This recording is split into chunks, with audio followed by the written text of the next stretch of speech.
state lawmakers appear to be gearing up to take another run at cracking down on THC in consumable hemp products. That is the chemical in marijuana that gets you high.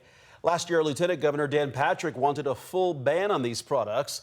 Lawmakers passed it, but the governor vetoed it and later issued an executive order to regulate the industry. KVUE's Daniel Perot is live at the Texas Capitol. Daniel, today lawmakers heard testimony that those regulations just aren't enough. That was the common theme in a lot of the invited testimony that state lawmakers heard today, that regulation will never work and the only answer is a full ban. State Senator Charles Perry said today that he does plan to try to get one passed again in 2027 because he says taxpayers are at a point where they cannot afford to keep paying the bill and funding the cost of all the issues that he says comes from THC. He wants to force the hemp industry to cover all those costs through things like the license fees that they pay.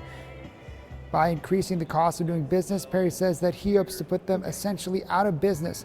The costs Perry is talking about are things like healthcare costs for people who use THC products and then need medical attention afterwards, as well as the long-term effects like THC-induced psychotic disorder, addiction, schizophrenia, or cognitive impairments.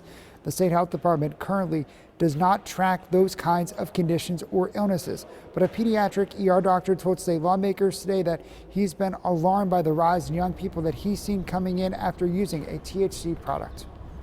We're seeing so much more of in our emergency departments that it's unmasking or causing this mental illness. I can't say I've seen a 17-year-old with a cocaine addiction, but I've certainly seen them with a marijuana addiction and then subsequently having the psychosis from that. The rules and increased business fees tied to Governor Greg Abbott's executive order are facing a legal challenge, but they are in effect for now. Law enforcement officers say they simply do not have enough resources to regulate the level of THC in products properly, and testing is expensive for departments to conduct effectively. UNT researcher Matthew Rosheim says in other states, regulation has only resulted in changes to packaging and labeling. It doesn't change consumer behavior. They'll cut it into smaller pieces or add more servings on the label. In some states where they have total per container of 5 milligrams, they'll use THCP, which is being marketed as 33 times more potent than regular Delta-9 THC.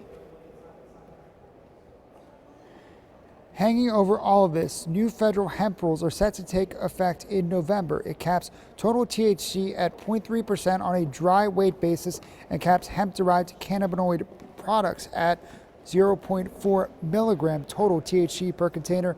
The U.S. Hemp Roundtable estimates that will mean roughly 95% of existing hemp-derived cannabinoid products will be illegal, so that would substantially change the market nationwide for these hemp-derived products ahead of the next legislative session. As you can imagine, the hemp industry already pushing back quite heavily. They have made the case that if you take these products off the legal market, people will still find a way to access them through unregulated means, which would be less safe. We'll have to see where state lawmakers land on all of this in 2027. At the Texas Capitol, Daniel Perot, KVUE News.